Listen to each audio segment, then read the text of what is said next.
Hello everyone and welcome back to the channel. I am Will, this is What Will Builds, and today I got a surprise for you guys. I am going to be building the RX-78-2, the Origin version. Not just one, I'm going to be building two.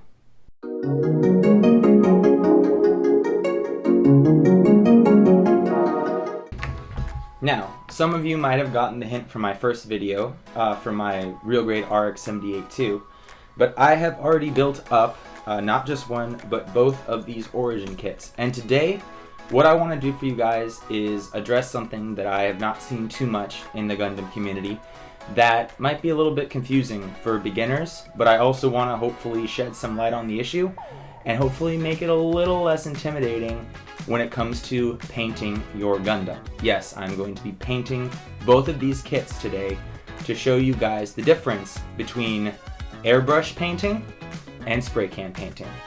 Now, the beauty of both of these kits is that they actually have two versions, and you get a baggie of extra parts that you can use for either one. So I'm going to do one in one version and one in another. And I'm going to be using two different styles of painting for both of these kits so that you guys can see the difference, see the benefits, see the downsides to one versus the other. That way, if you want to get started in painting your Gundam kits, hopefully this helps get you over the hurdle of how much money is it going to be, or how do you do that, or how easy is one compared to the other. So I am going to be showing the difference between lacquer airbrush paint and your standard aerosol can paint for both of these Gundam. I'm going to be painting them the exact same colors, so red, blue, yellow, and white for both of them, so they will be the standard colors.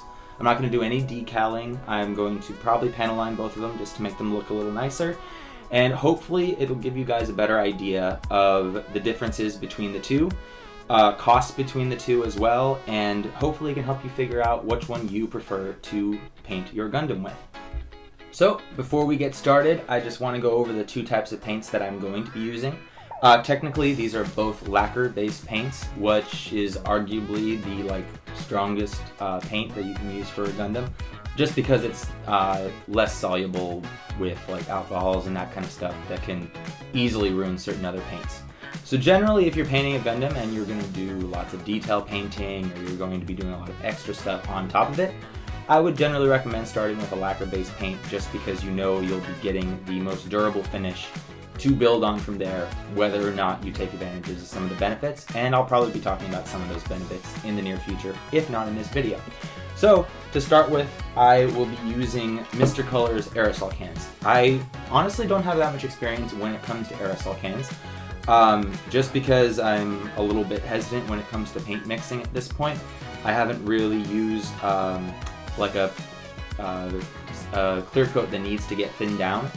So I have used the aerosols for my top coat for both of the kits that I've painted. But these are fairly easy to use if you know how to handle spray paint. There's a couple differences that I'll explain later during the paint tutorial part. But these are going to be what I'm going to be using, and I will be pre-priming it with Mr. Color's aerosol 1200 surfacer as well. Now, on this end, for the airbrush, I am going to be using one of my favorite painting products, and shout out to Studio G for making this. Justin, you are amazing.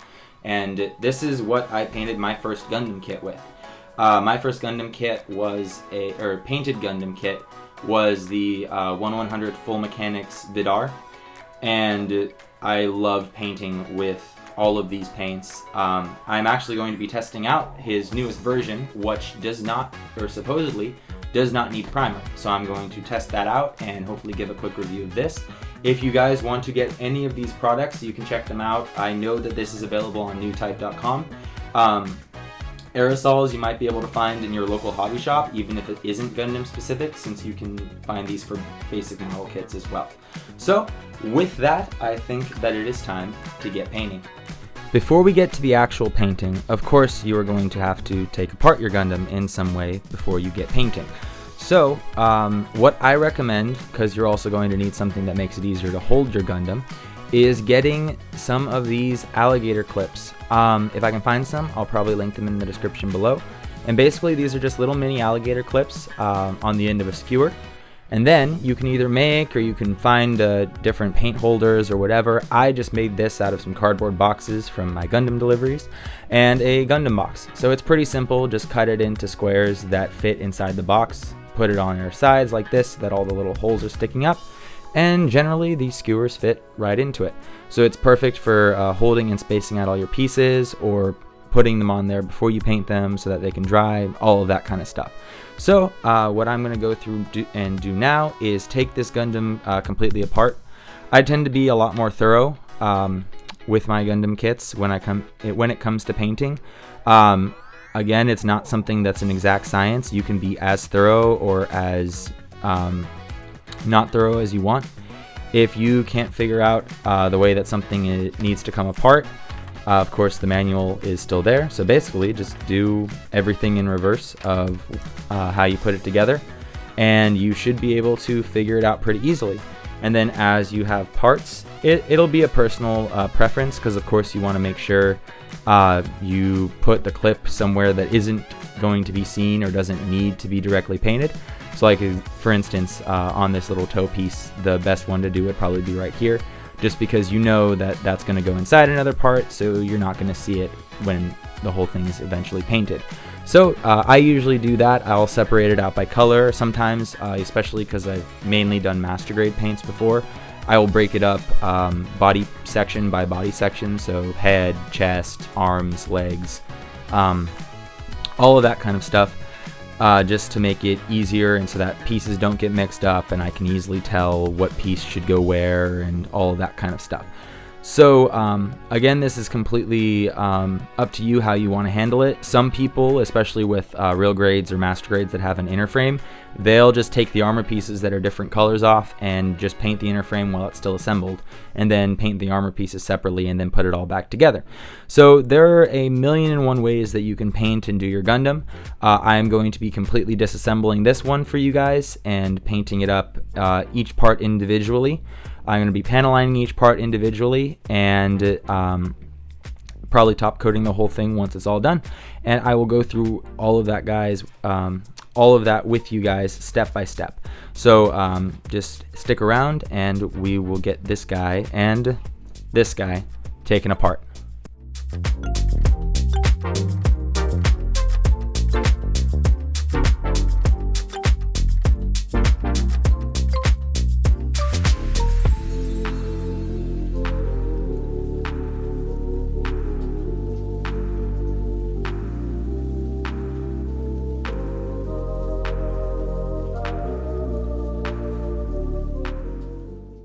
Okay guys, so before we get started with any of the painting, I just kind of want to go over my painting setup so that all of you guys can kind of see what I'm working with. Not all of this is necessary. A lot of this is stuff that has been helpful to my Gundam building, but has not been mandatory to any of it. The only two things you will definitely need are going to be your airbrush, should you be choosing to do airbrushing. This one, I believe, is just the Neo for Iwata. It's been a really good airbrush so far. I've had very little trouble with it. It disassembles really easily. So I would totally recommend this for anyone who's starting. I believe it was only like $60. So as far as airbrushes go, not too expensive. And then this line down here, of course, is leading down to my compressor, which is just a tiny little one, but it has done the job for sure. I've got the water trap down here, pressure gauge. I believe this was just like $100 online as well. So airbrushing can get expensive, especially if you are new to this hobby, which is why I'm showing the difference between airbrushing and the spray cans. So like I said earlier, I am going to be doing Mr. Surfacer 1200 to prime the pieces before I spray them with the colors. I have here number 1 white, number 4 yellow, number 3 red, number 5 blue, number 32 gray. So this is what I'm going to be doing for all of like the inner frame pieces on this one. Because of Studio G's color lineup, he only gives, well, he only gives black, or he gives metallics for like inner frame and gray. So I'll be probably using dark iron on the airbrushed one as opposed to a straight up gray. Mostly because I don't want to have to mix colors, and that is one of the benefits of using Studio G's G Paint, because you don't need to thin it down. You don't have to measure and weigh out thinner with paint and mix it all together and do all that kind of stuff, though I have done a little bit of that in the past. This is for clear green because I wanted to do a candy coat on eyes for one of my last projects. So anyway, this is kind of what I've got for my setup. I also have a spray booth. This again was a little bit of an investment. I believe it was 150 bucks. It does collapse and fold down into about this form factor for portability. So if any of you are interested in a portable spray booth, I would highly recommend this one. It even has a fan built into it so that you can direct the air for ventilation any which way. You definitely need a highly ventilated area. I am doing this very clearly in a garage, my garage, so that it's more outdoors, and so fumes and overspray are not an issue. But I originally started, before I bought this, I literally just had a cardboard box right here that I would spray into. Again though, only do that in a well ventilated area if you do not have access to something like this with forced and directed ventilation. So anyway, I am going to get into painting all of these parts right here, and let's get into the spray cans. Okay guys, so like I said earlier, I'm going to be starting out with the 1200 Mr. Hobby primer. Definitely recommend priming over your parts beforehand, especially with spray cans. These are not built like that G Paint where it's got the primer built into it. As far as the spray cans go, I do not recommend going to your local hardware store and picking up just any can of spray paint. There is a difference between the cans that I'm using here and your generic spray paint can that you can get from the hardware store. The mist spray is a lot finer on these cans compared to the hardware store ones. So it is very, very easy if you do try and use the hardware store ones to get a lot of overspray, get too much paint on your parts, get drips, runs, all that nasty stuff that you really don't want on your Gundam finish. Otherwise, you'll just be sanding the whole thing down. As far as technique for spraying, start spraying and pressing down before you hit the part with the paint. Glance over it with the paint and do back and forth or swiping motions where you finish with it off of the part. Always begin and end with the paint not on your part. It'll give you a better finish because the spray comes out heavier at the beginning and at the end. So you'll get the most even finish by hitting it with the middle part. That's pretty much it for the spray cans. So nothing too crazy with these. If you're used to spray paint, then it should be pretty easy for you.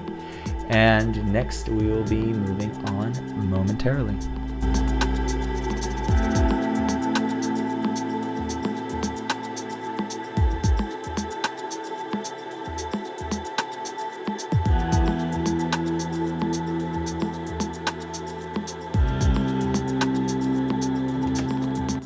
So I have just finished up with the spray can paints.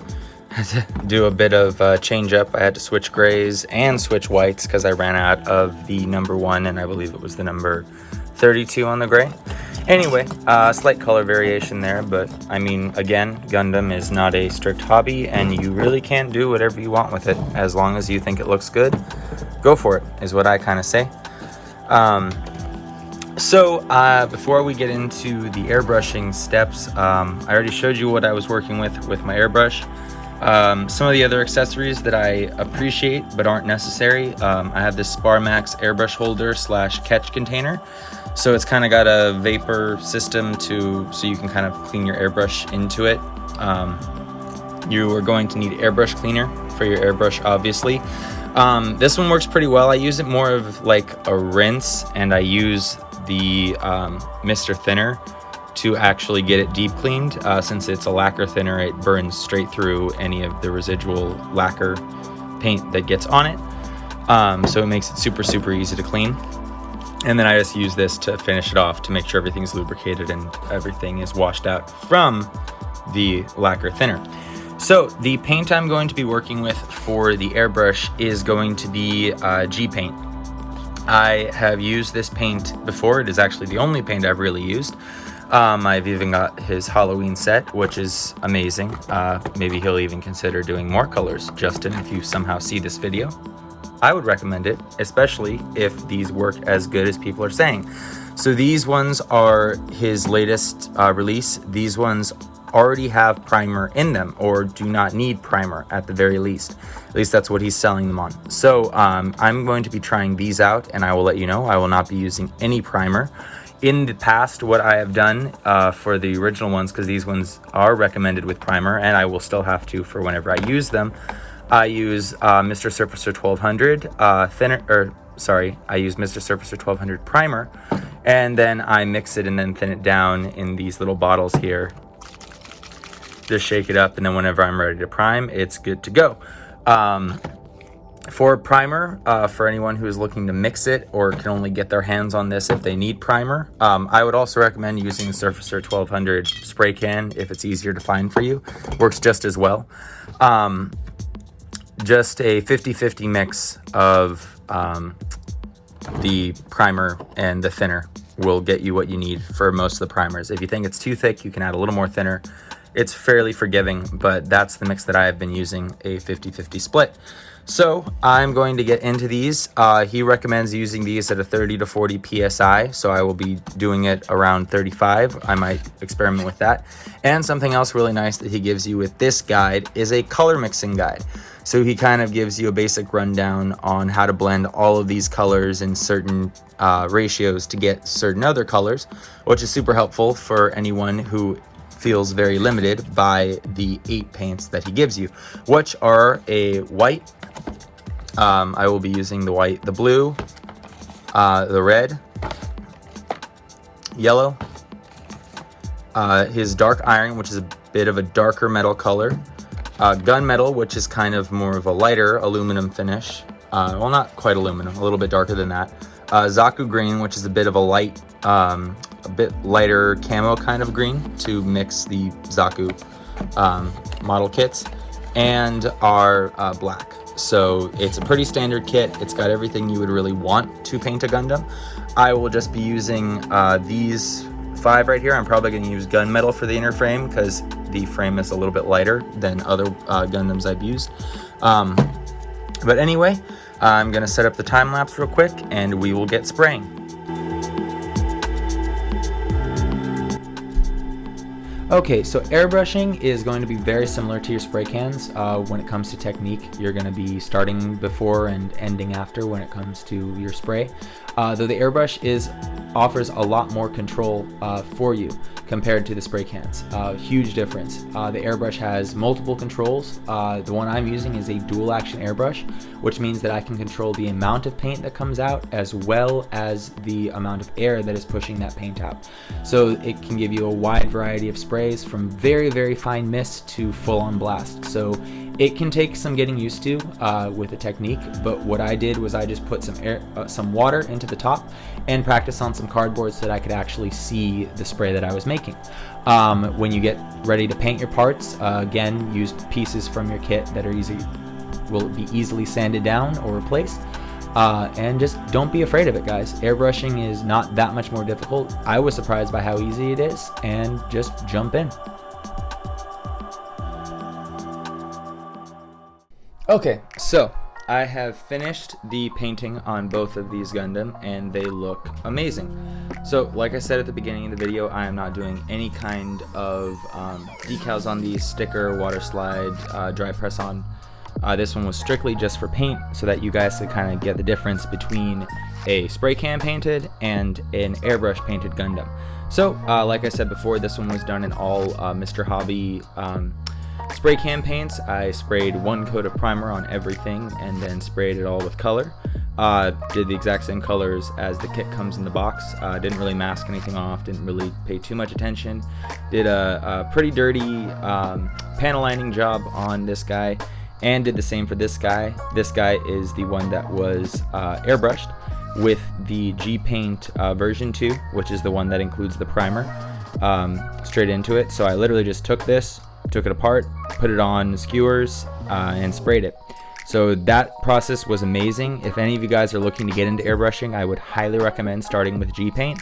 It's super easy to figure out, dries super quickly, looks beautiful in the final finish. Again, this is it without any top coat, any kind of extra detail besides a little bit of extra paint around the eyes to give them definition and the panel lining on the whole figure.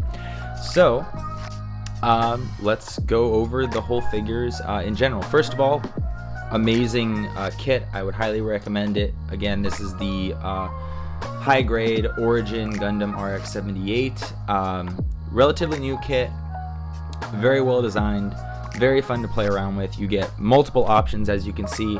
This one is supposed to be the I believe the later or middle type RX-78-2. This guy I've done in the early type. I might even show you guys a little freestyle to show what you can do, since I've got two kits here, just to fully arm this thing up, just to see how cool it'll look. Let's start off with the finish. Now, first of all, of course, the gray on this one's a little bit different because it is a little bit lighter, and I kind of had to change paints midway through, if you can see the difference between this gray and this gray. So all the legs are done in the darker gray, everything else is done in the slightly lighter gray. Just kind of supply and demand. I didn't have too much time to pick up the right gray or the same gray again from my local hobby store, so I just decided to go with this one, and honestly I think it turned out great. The spray can kind of has a bit of a gloss finish to it. I would say it's a semi-gloss, I wouldn't say it's a pure gloss. So it definitely has some sheen to it. As you can see in the shield here, it's very reflective, especially compared to the matte finish from the G-Paint. So there's that. So I kind of like how the gray is a bit more of a matte finish and the rest of the armor on it is a little bit of a gloss finish. Something to note, I have thought for a while and have wondered if panel lining the kits gets easier the glossier the paint is. Really doesn't. Not much changes when it comes to the surface finish, at least that I've noticed.